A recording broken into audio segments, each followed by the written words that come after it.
এই আপু, তোমার মেয়ে দিয়ে আজকে আবার কত সুন্দর ভাবে সাজছে আপু। ওর কাছে জানো কিভাবে কি জন্য সাজলো? মাইমা, তুমি আজকে সাজছো? কে লেগে সাজছো? কোথায় যাবা? তুমি টাকা নেওয়ার জন্য সাজছো? আল্লাহ সিসি, কাটতে টাকা নিবা? আমি তো তুমি টাকা পাবো কোথায়? এই আপু কি বল তোমার মেয়ে, বলো। আসলে সেদিনকে দুটো মূলা দেখে ও মূলা সাজছে। আজকে আবার এই যে আমাদের এখানে বিয়ে হয়েছে, এই বউ দেখে আমরা নিজেও সাজতেছি। তাহলে মেয়েটা যে কি করতে চায় আমি জানি না, ও কি হতে চায় আসলে। আপনারা মতামত দিবেন ওকে কি বানাবো। যেরকম গাই দেখেন, এই যে আপুর মেয়ে এক সময় এক নিয়ে ঘুরে। আমি জানি না, আপু যেমন বিভিন্ন রূপে চলে, তার মেয়েটাও তেমন হয়েছে না আপু? বিভিন্ন রূপে না চললে পারে কি মানুষ ভালো কয়? বিভিন্ন রূপ নিয়েই তো মানুষ ফেমাস হয়, ভালো ভালো অ্যাক্টর হয়। আর আমরা তো সাধারণভাবে চলাফেরা করে দেখে জন্য মানুষ দেখে না। তা গাইস ঠিক আছে, দেখেন এই যে আপু। এই মাহিমা, তুমি কোথায় যাবা? সুন্দর করে বলো।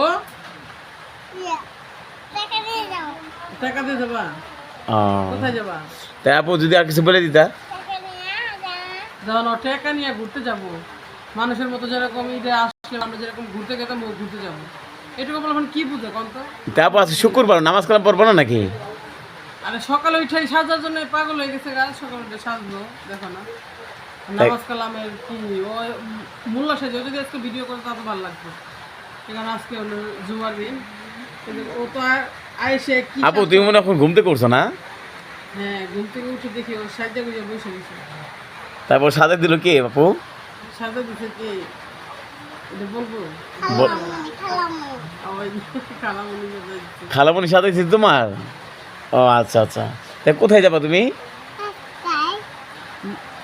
আর খালামণিকে তো সবাই জানেন, মাহিনের আম্মু। মাহিনের আম্মু সাজাই দিছে, আমি ঘুমাইছিলাম। মাহিনের আম্মুদের বাসায় আছে, আমার যেতে হবে, ঢাকা চলে যাব। সবাই জানেন যে ঢাকা যায় আমি বাসা দেখে আসলাম, তারপরে আবার যাবো গায়ে রিসেন্টলি চলে যাবো ইনশাল্লাহ। আপনাদের সাথে আবার দেখা হবে। অনেক দিন ধরে ঢাকা থাকি না, অনেকেই বলে অনেক কিছু। আর আমার বাচ্চাও ঢাকা শহর ছাড়া বাঁচতে পারবে না, আমি নিজেও বাঁচতে পারবো না, ঢাকা শহরকে দেখতেই হবে। আর আপনার দোয়া করবেন যেন তাড়াতাড়ি যাই যেন আপনাদের সাথে দেখা করতে পারি, তাড়াতাড়ি যেতে পারি। তা গাইস দেখেন, আপু যে ঢাকা শহর থাকছে, ওনার গ্রাম ভালো লাগে না আপু? গ্রামে তো আসলে কে থাকে? গ্রাম হলো গ্রামই। গ্রামে যেরকম খালি ঘোরাতুরি, মানে আপনি ঘুরতে আসলে তাহলে ভালো লাগবে। আর ঢাকা শহরের লাইফ স্টাইলটা হলো অন্যরকম।